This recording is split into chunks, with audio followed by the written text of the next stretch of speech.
Hello, friends and professional. How are you? Hope you are doing well.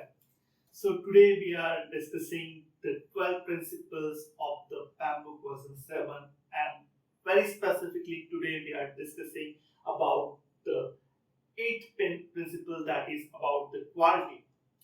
And in the quality, we are specifically discussing about why it is required in a project management person, what are the different quality tools and the methods, what's the difference between QA and the QC, and many other things.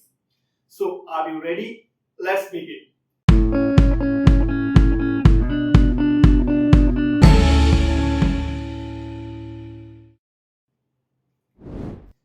So, quality. Here we took this particular table from the PMBOK version 7, and it's clearly mentioned that build quality into process and deliverables. Here you not need to wait till your bugs are come and the output is delivered. Here you involve and come up with the culture where you invest in the processes where you can build in quality or fit for purpose. So what do you mean by the quality? Quality is something which related to the fit for purpose and it's bug free. So quality, if I wanted to give you an example, that if I wanted to gift a smartphone to my grandmother, that is something which is not fit for purpose, which is not required, which is not her requirement is, right? She wants a small phone, which is not a smartphone, but that having a very key features that he can call and receive an SMS and with the board so she can read. So that is quality for her because her requirement is completely different. So most of the time people get confused and just drag away with the features, but it's not related to the quality. For quality, it is the requirement, and that requirement is fit for purpose. That is the quality. If we can provide that, that is what is requirement of the project. Let me clarify further. What is the quality management and control?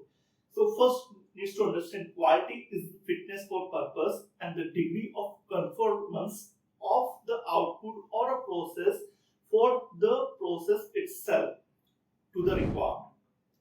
What is quality control? Quality control is consists of your inspections, measurement, testing, verifying the project output or deliverables, and providing acceptance criteria. And it is focused to prevent the problems or errors to pass on to your customers. You can prevent at the execution level itself. And the quality planning is the definition of the scope and the specification or acceptance criteria, how you're going to maintain the quality throughout the project delivery in execution. So what are the parameters, what are the QC tools or a checklist, what you are going to use, and how you going to do a final acceptance test or user acceptance test, that all you need to plan in the quality plan. There are 7 quality tool, quality check tool, what we call. That is not the particular agenda for today's session, but these are the basic framework of the quality management. Now let's further understand the thing. How should you start the quality things? So as you see over here, that it's from beginning to the end. You can start with following some standards. So ISO 9000 is a quality standard, so you can take that external standards of the framework, or you can use your own organization standards. Some food and other industries following FDA norms and other things. So that what are the quality standards in your industry, in your project, that you have to comply with or you can follow with. You can use the training cycle, plan, do, check, act, and is required constantly improvement. So quality control, where you can verify the things and correct, and the quality assurance, it's more related to the process driven, where you are following the processes established and you can constantly improve. With a quality control, you just need to check the checklist and the deliverables conformity or not, and then you can redefine or improve the thing. Let me further explain how you can, with an example, like one factor is that a very well said that garbage in is garbage out. So that is equally important in your data analysis and artificial intelligence that if your quality of data is compromised, then the end result would not be up to the mark.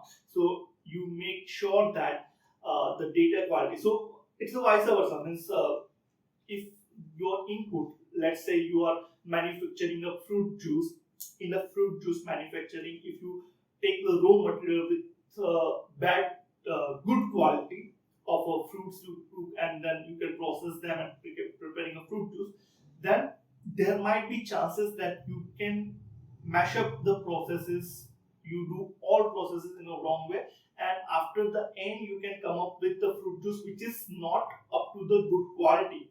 That is possible though your raw material is good, but vice versa, if you took a very damaged or kind of raw material or fruits which is not up to the mark or a good quality, and then you do all the good processes to process and come up with the fruit juice, then end result might not be a good drink until you use some chemicals to make that things, but in a natural process it's not possible. So here I just wanted to draw your kind attention that in a quality we should make sure that if you wanted to produce a good end result, then you should consider that our input should also be having that good quality, and for that you have to do some filters or check at the inputs. Let's further discuss on the different dimension of the quality. So there are some keywords or the terminology introduced in the PMBOK version 7 that you have to be aware to deal with the quality. First, performance. Does the deliverables function as intended? It is fit for purpose. Related to the conformity, is the deliverables is fit for use? Then reliability. Does the deliverables produce the consistent each time? Means it's not possible that one time you give a good result and second time it's not. It's a reliability. You constantly give the good result. And realize that does the deliverables able to cope up with the foreseen failure, and how fast you can recovery from that incident. So as you know that we are living in a VUCA world, we don't know, there are many uncertainty, but if something happens, then how fast you can bounce back, that is about the resilience of the thing, the satisfaction that your end client or customer are satisfied with your product or end result, that is related to that. Uniformity, does the deliverables show the parity of other deliverables? So it is related to one product is come up with size and shape and the other product is come up with a different size and shape. It's not related to the uniformity. You should every time produce with the consistency the same product with the same quality, so that related to the uniform. Efficiency, does the different products and life with the it's kind of with the least efforts you can create a great output. So with the minimum input, how maximum you can get an output, that is related to the efficiency of the project.